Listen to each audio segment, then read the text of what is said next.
If you want to edit a video in Instagram before posting, then there are a few options you can use. Instagram allows you to edit and save videos in drafts without publishing them. And here is how to do it. Firstly, open the Instagram app on your mobile device and log into your Instagram account. Once logged in, tap on the plus icon at the bottom center to create a new post. Now browse through your gallery or camera roll and choose the video you want to edit.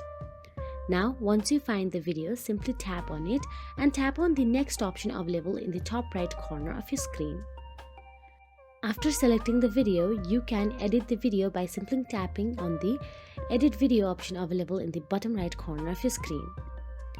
So, here what you can do is trim the video by adjusting the sliders at the bottom to select the desired portion, or apply filters by swiping left or right, and use Instagram's built-in editing tools like brightness, contrast, saturation and other adjustments.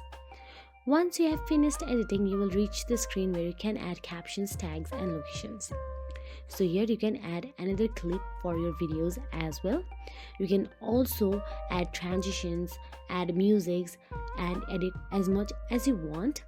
And once you have finished it, you can also tap on the arrow icon available in the top right corner of your screen and save this on your draft. So that is it. If you found this video helpful, please like, share and subscribe, and thank you so much for watching.